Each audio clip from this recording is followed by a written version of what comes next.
आज्ञा नमस्कार। आम चैनल रे आपण मानकु स्वागत करुछु। आज आम सांगरे घटनाटी शेयर करिसेंती सुरेश भाई। तांको कहानीटी आम सह शेयर करिथिबारु तो सर्वप्रथमे सुरेश भाई को बहुत बहुत धन्यवाद।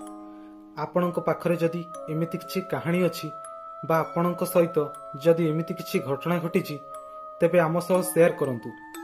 आम व्हाट्सएप नंबर टी डिस्क्रिप्शन रे अछि। तेबे चलंतु सुनिबा आज कहानी। ट्रेन रे यात्रा कला बेली केबे भी केउठी भी आउ कहा सांगरे किछि भी घटी पारे।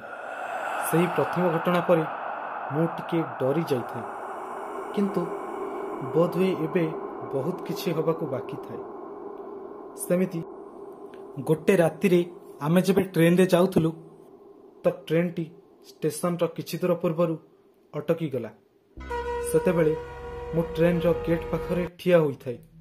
हठात गोटे पिला दौड़ुथबार मु देखिबाकू पाइली, जे कि पानी बिकुथिला। सही पिलाटी सीधा सीधा मो पाखकू आसिला आ कहिला, भाई पानी दरकार, पूरा पूरी ठंडा अछि। मु यहा देखि आश्चर्य होइगली। राति पूरा पूरी गोटे आउ ए जगह स्टेशन ठारू भी बहुत पछरे अछि। तथापि एते राति रे न डरी पिलाटी पानी बिकुथिला।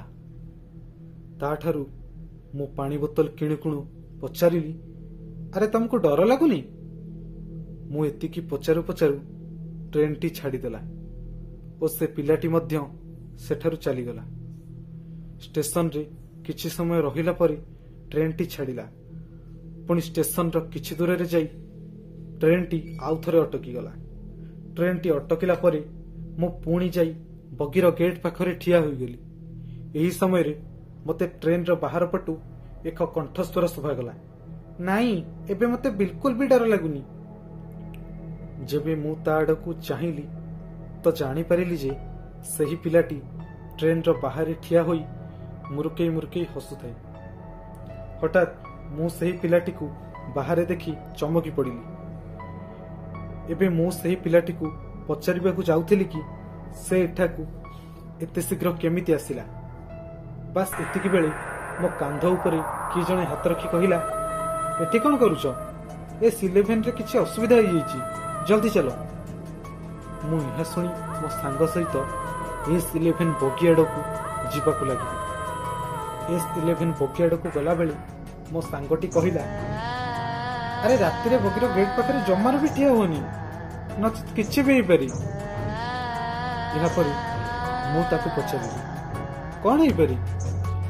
से मो ठारू बहुत पुराना थिला एवं से ही रूट रे बहुत दिन धरी काम करथिला। सेति ए रास्ता विषय ताकू बहुत किछि जଣା थाए। से मते बुझाई कहिला जे एही रास्ता रे बहुत एमितिका जगह अछि जेउठी कि तुमको लागिबो जे ट्रेन टी अटकी जाईची, किंतु ट्रेन टी चालू ही थाए। आउ गेट पाखरे ठिया होइतबा यात्री ट्रेन टी अटकी जी भाबी चलंता ट्रेन रु ओल्है पड़ନ୍ତି, जहा द्वारा सेमानंकर मृत्यु घटे।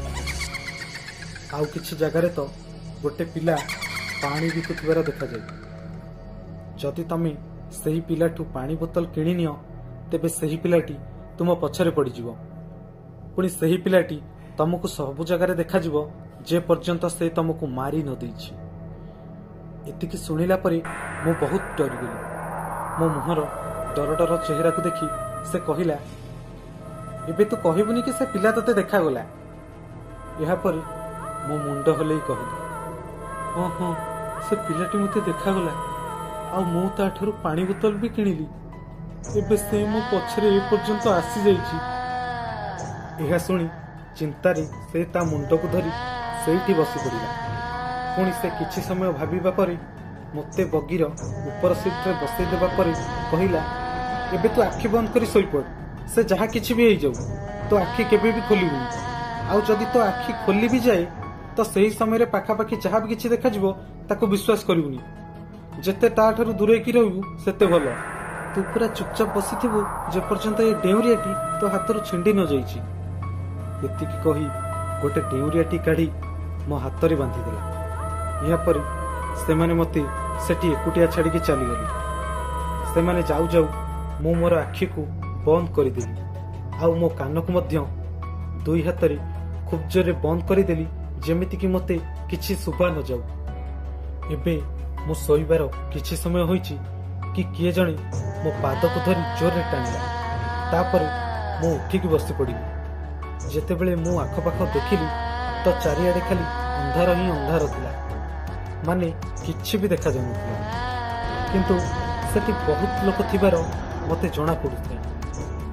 କେବେ କିଏ ମୋ ମୁଣ୍ଡକୁ ହାତ ମାରୁଥାଏ ତ କେବେ କିଏ ମୋ ହାତକୁ ଜୋରରେ ଝିଙ୍କି ଦେଉଥାଏ। ଏମିତିରେ ସେ ପର୍ଯ୍ୟନ୍ତ ମୁଁ ଦରମରା ହୋଇଯାଇଥାଏ। ହେଲେ କୌଣସି ମତେ ମୋ ଜାଗାରେ ମୁଁ ବସି ରହିଥାଏ।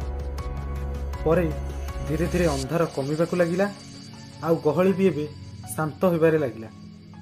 ସକାଳ ଯାଏଁ ସବୁକିଛି ସାଧାରଣ ହୋଇଗଲା। ଯେବେ ମୁଁ ମୋ ହାତକୁ ଚାହିଁଲି ତ ଦେଖିଲି ସେହି ଡେଉଁରିଆଟି ଏବେ ମୋ ହାତରେ ନାହିଁ। ସେତେବେଳେ ମୋ ସାଙ୍ଗମାନେ ମୋ ପାଖକୁ ଆସିଗଲେ ଓ ମୋତେ ଦେଖିକି ସମସ୍ତେ ଖୁସି ହୋଇଗଲେ।